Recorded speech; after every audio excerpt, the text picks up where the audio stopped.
ki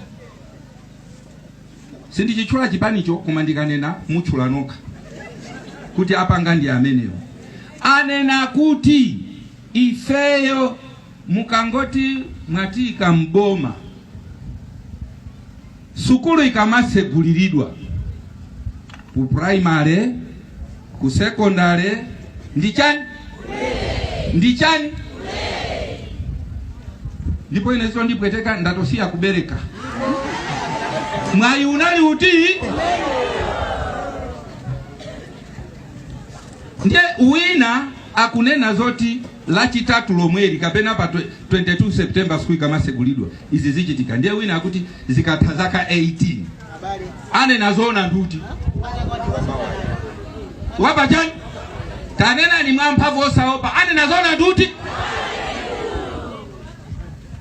okondedwa ati uyo angoflasha wazaka 18 ati akuflasha haleluya okondedwa yakwana nthawi tasanduka ofunika amene tinanyozeka ngati kuli anthu amene tavutika kwambiri ndikumwera kuno ineni mamba chisoni cyclone anamenya kwambiri kuseri uku sikukabweredwa tikangomva kusochi paka na lero mena anadusira cyclone ja ponse pa sipaendeka ndiye lero akubwera ndiganizire ninso ukwatuma zika kumambiriro kuti mamuna andisunga mkazi andisunga.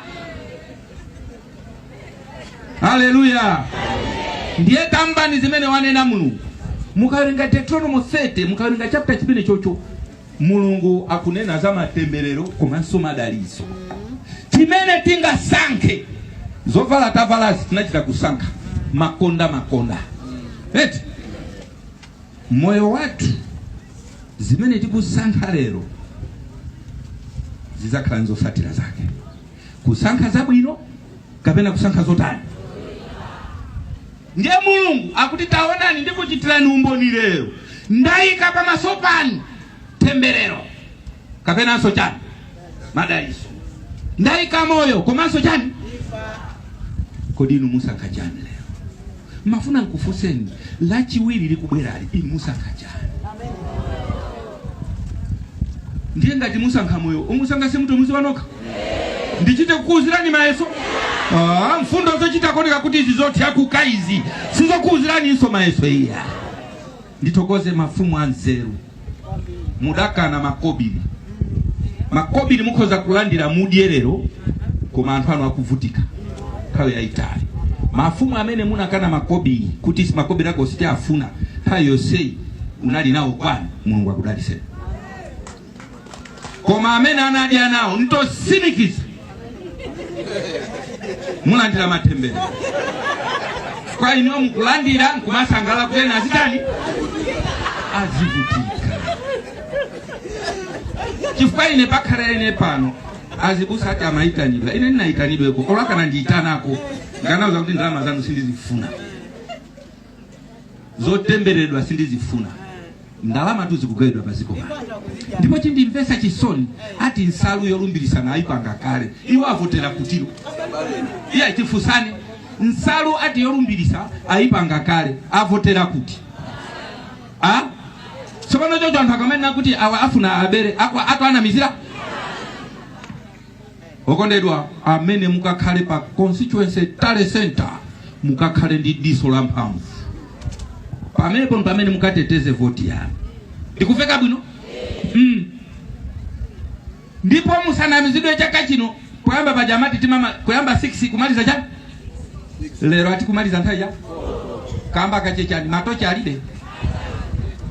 Musazinamize kuti ndipita kumasana lawirani mupite kumalo vota. Mukavote mwansanga. Ndikufeka bwino? Kuchachi kwanga ine ndauza ndikakavota Kristo alese ndikaendaso kumudikumu ndione chala. Kuti anapitako kapena sana pite. Chifukwa tilipo anthu ena tapanga chikanza kuti ine sindikavota. Palibe chona ine kumeko ndiye kupepera. Ndikufeka bwino? Kumeko ndiye kupusa. Mupite mukavote, mulawire mukavote muntu wa kuntima kwanu. Okondedwa ni mafuna ndinene. Kuvotera satana amene umuzi wanu kwa bwino kuposa kumvotera ngelo amene sikumziwa. Ndamveka buneti? Mulipo ena mukumankana mwenda makandidate wose chimene chindikhuza makandidate upresident alipo angati bali simwaziwa ndi ambiri tu ena achita withdraw kana fika paja pa 21 ndi kumabwerera namba kayelekeza pati koma mukamamva anthu amene munthu mmodzi yekha ndi amene anenedwa mu msonkhano inu simadabwa anthu angolimana ndi munthu mmodzi chifukwa chani amene pa nyumba panu muli ni mtengo wa chipasu kwamba pa nyumba mmapeza pali nyala yambiri ndikuveka bwino ndikumveka bwino chimene amunenera munthu mmodzi yekhayo akuziwa kuti chilipo chilimo mwa munthuyo